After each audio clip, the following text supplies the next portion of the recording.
هل فكرت في يوم ازاي جسمك ده بيتحرك؟ يعني ازاي ترفع ايدك، ازاي تجري، او حتى تعمل حاجة زي غمزة عين.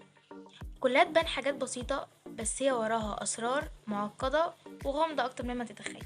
في الفيديو ده هنكتشف اسرار الحركة في جسم الانسان، من اول العظمة الصغيرة اللي بتتحرك في ودنك لحد اسرع عضلة في وشك. ما تيجي نشوف ايه هي بداية الحكاية. ايه هي الحركة؟ الحركة ببساطة هي قدرة الجسم انه يغير وضعه او مكانه، بس ورا الكلمة الصغيرة دي في تفاعل عظيم بين المخ والأعصاب والعضلات والعظام، عاملة كده زي أوركسترا موسيقية. لكن السؤال هنا، مين هو المايسترو اللي بيقود الأوركسترا دي؟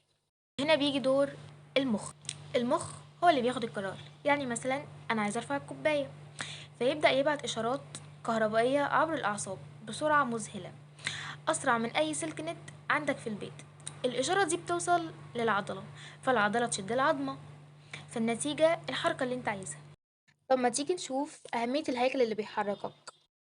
تخيل نفسك كده تمشي من غير عظام، حرفيا هتبقى عامل زي كومة الجيلاتين. العظام هي اللي بتدي لجسمك الشكل والدعامة، لكن مش بس كده، العظام بتمثل ذراع الرفعة اللي بيتحرك عليها عضلاتك. يعني مثلا لما ترفع ايدك، العظمة بتشتغل كأنها عصاية، والعضلة هي الحبل اللي بيشد العصاية. ده كده سر عبقري في تصميم جسمك، عاملة زي الهندسة الميكانيكية بالظبط، بس أكثر دقة. تيجي دور المحرك الخفي. جسمك فيه أكتر من 600 عضلة، وكل عضلة ليها آلاف الألياف اللي تقدر تنقبض وتنبسط. لما الإشارة العصبية توصل للعضلة بيحصل جواها تفاعل كيميائي معقد بين بروتين الأكتين والميوسين، عاملة كده زي مسننات الترس. كل ما يتزحلقوا على بعض كل ما العضلة تشد وتتحرك. الغريب ان العضلة وهي صغيرة بتكون اقوى من الحديد.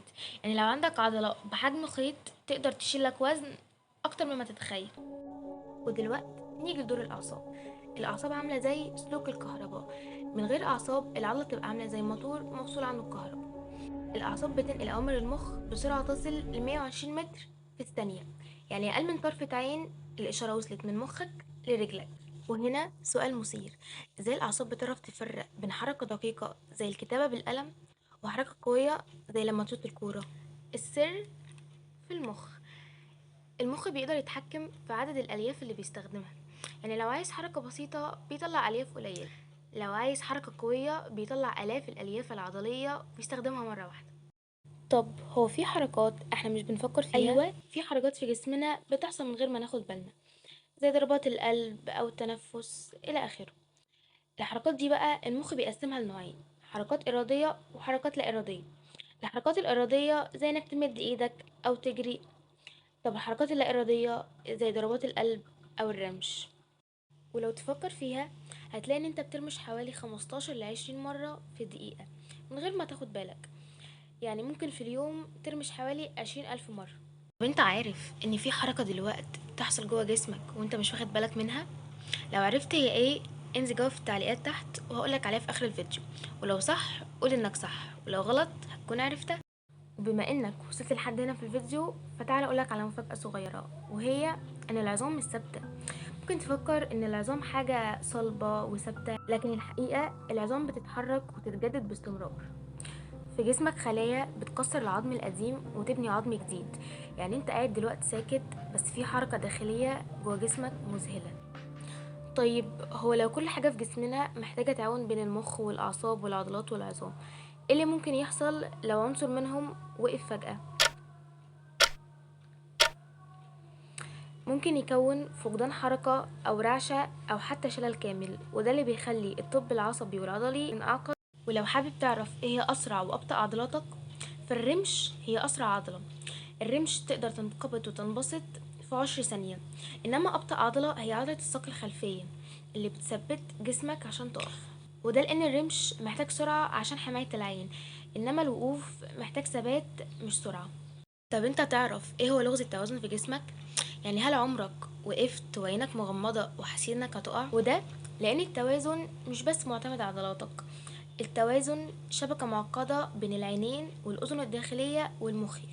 لو أي جزء من دول حصل فيه خلل يبدأ جسمك يترنح كأنك واقف على مركب في البحر. انت عارف ان لما تيجي تتمرن مش عضلاتك بس اللي بتتقوى، المخ كمان بيتعلم يبعت إشارات أدق وأسرع. عشان كده وقت التمرين بتحس إن الحركة صعبة أو غريبة، لكن مع الوقت جسمك بيتأقلم وبتبقى الحركة أكتر انسيابية. لو حابين أتكلم عن انتقال السيال العصبي في فيديو جاي عرفوني في التعليقات.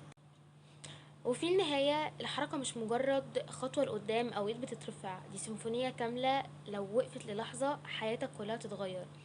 وده يخلينا نفتكر قول الله تعالى في سورة الملك: الذي خلق الموت والحياة ليبلوكم أيكم أحسن عملا وهو العزيز الغفور. الذي خلق 7 سماوات طباقا ما ترى في خلق الرحمن من تفاوت فارجع البصر هل ترى من فطور ثم ارجع البصر كرتين ينقلب إليك البصر خاسئا وهو حسير.